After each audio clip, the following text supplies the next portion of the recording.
Hola amigos, gracias por pasar por mi canal, que Dios te bendiga. El libro de hoy es un comentario de Hechos de los Apóstoles, el folleto de este trimestre, el libro de Hechos. Y el autor nos señala el propósito de Lucas al escribir Hechos. Y su propósito era demostrar la universalidad de la salvación. Y la primera semana inicia con expectativas equivocadas. Los apóstoles creían que Jesús, después de haber resucitado, iba a establecer su reino y iba de nuevo a dominar. Pero el Señor les señala que este no es el caso. Él se enfoca más bien en la misión local y universal del Evangelio. Y los ángeles, cuando Jesús asciende, se enfocan en su segunda venida. En conclusión, la tarea nuestra es predicar el Evangelio en todo el mundo y enfocar a la humanidad a la segunda venida de Cristo. La segunda semana, el Pentecostés. Los apóstoles estaban esperando recibir el Espíritu Santo en su plenitud. Y es interesante que una vez reciben el Espíritu Santo y el don de lenguas que los capacita para predicarle a otras lenguas, a otros idiomas, inmediatamente emprenden la tarea sin perder tiempo, porque en su corazón ardía el deseo de ver de nuevo al Señor Jesucristo. ¡Qué lección tan importante! Si realmente tú te quieres encontrar con Jesús, debes predicar con toda tu pasión el Evangelio a toda criatura. Tercera semana, la vida en la iglesia primitiva. La iglesia fue tan fervorosa al ver las grandes maravillas que Dios estaba haciendo que ese fervor pasó al núcleo del grupo y se unieron de tal manera que daban un buen testimonio a todos los ciudadanos de Jerusalén. ¿Cuál era el centro de sus reuniones? Jesús. Ese era el tema de ellos: Jesús crucificado, Jesús resucitado y Jesús que iba a venir en gloria y majestad. ¡Qué gran lección para nosotros! ¿Qué hablamos? ¿Cuál es el centro de nuestra vida cuando estamos en grupo? Debe ser el Señor Jesucristo. Cuarta semana, la vida en la iglesia primitiva. La iglesia tenía dos enfoques. Primero, enseñar la palabra y orar. Ese era el enfoque de los apóstoles: educar a la iglesia y consagrarla. Y había otro enfoque que era administrar la iglesia que se reunía en las casas y en el templo.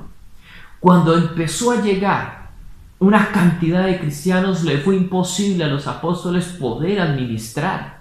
Pero ellos se dieron cuenta que para ellos su prioridad era la palabra y la oración. Así que delegaron responsabilidad a los que nosotros hoy llamamos los diáconos. Qué principio tan importante de liderazgo.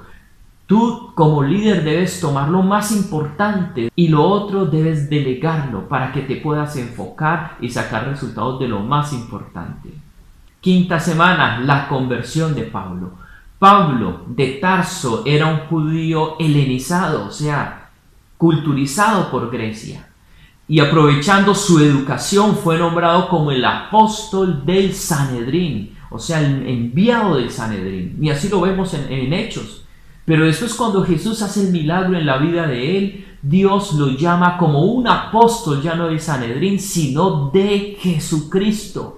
Y él aceptó este llamado a pesar del sufrimiento que sabía que él iba a venir por ser un apóstol. Lección: si Jesús te llama, enfócate en cumplir ese llamado de la mejor manera, así como lo hizo el apóstol Pablo. Sexta semana, el ministerio de Pedro. Es interesante cómo Dios guió al apóstol Pedro y le dio una nueva visión a la iglesia. Los judíos y también Pedro tenían muchas tradiciones en su mente en cuanto a la salvación.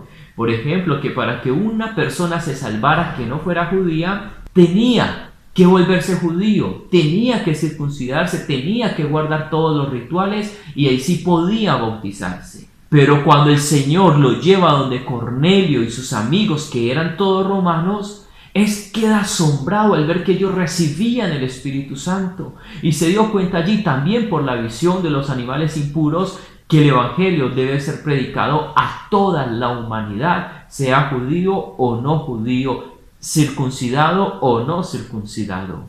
Lección: que las tradiciones no nos alejen de la misión. Séptima semana, primer viaje misionero del apóstol Pablo. La iglesia cristiana helenizada y no judía se empezó a reunir en Antioquía. Y gracias a los hermanos de Antioquía, el evangelio fue predicado en todo el mundo. Allí se concentró la misión de la iglesia. Pero es interesante cómo Dios llama al apóstol Pablo a que predique.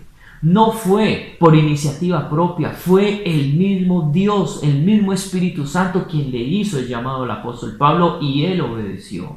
Si tú estás aquí en la iglesia, no es por casualidad, es porque Dios tiene un llamado muy importante para ti. Octava semana, el Concilio de Jerusalén. La iglesia empezó a crecer en el mundo y surgió un problema. Los judíos decían, a pesar de la situación que Dios hizo a través de Pedro, que los cristianos no judíos tenían que circuncidarse, tenían que volverse judíos para después ser salvos. Pero Pablo no, Pablo les decía a la humanidad que aceptaran la gracia de Jesús y con esto bastaba. Finalmente se reunieron y llegó una decisión. Como la salvación es por gracia, no era necesaria la circuncisión en los gentiles. Fue una gran alegría para todos los cristianos de aquel entonces, menos para la iglesia de Jerusalén. Principio importante: a pesar de que tú creas que las salvaciones son por tus obras, recuerda, la salvación es solo por la fe en Jesús. Novena semana, el segundo viaje misionero del apóstol Pablo.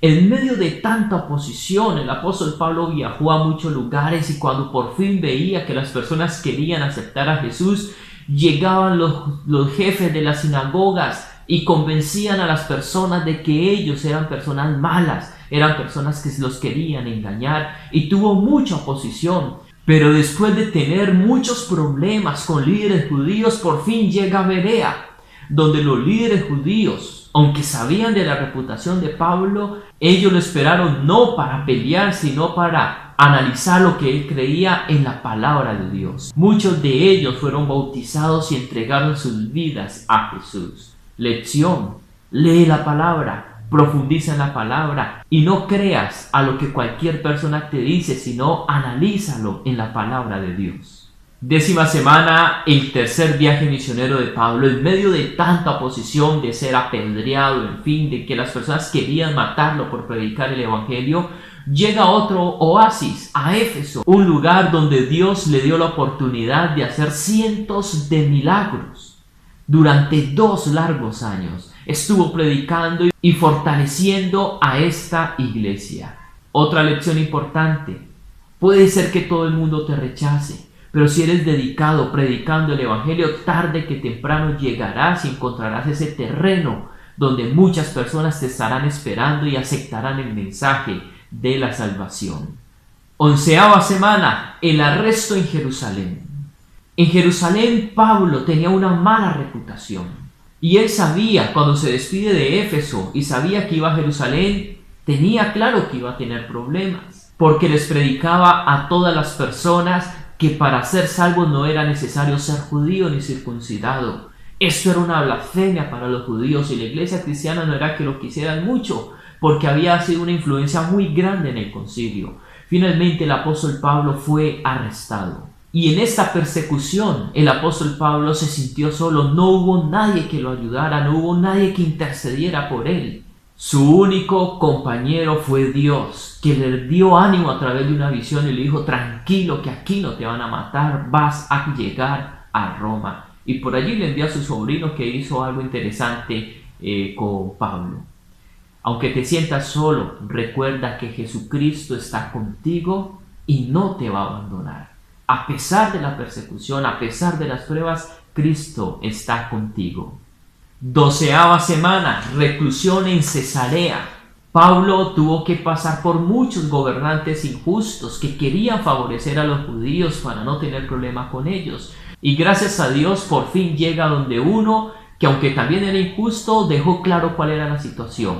Pablo no estaba en el juicio por ser un malhechor o por hacer algo en contra de los judíos, no. Él estaba sencillamente allí porque los judíos no aceptaban que él estuviera creyendo en Jesucristo. Y esto le sirvió para poder testificar y contarle a todo el mundo que él no se convirtió por odio, por traicionero, sino porque, aunque amaba el judaísmo, el fariseísmo, Jesucristo se le atravesó en su vida y tuvo que cambiar de planes. Este fue el mensaje que él le dejó a todos estos gobernantes y a todos estos jueces. Otra lección: aprovecha toda oportunidad para contar el cambio y la transformación que Jesucristo ha hecho en tu vida.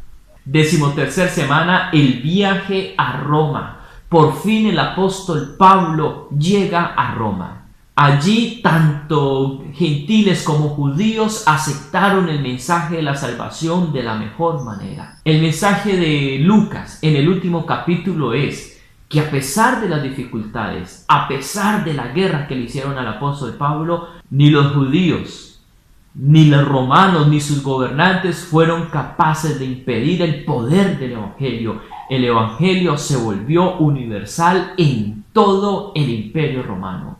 Ahora algo más. Ese no fue el último viaje de Pablo. Él hizo un cuarto viaje misionero que no aparece en Hechos, con el propósito de mostrarnos que Hechos de los Apóstoles no termina con el apóstol Pablo, no, termina contigo. Hay una página en blanco que se quiere escribir para que allí sean escritos también todos los hechos asombrosos de tu vida. ¿Qué estás haciendo con el don que Dios te dio? Eso ha sido todo por hoy. Nos vemos en el próximo libro. Suscríbete y que Dios te bendiga.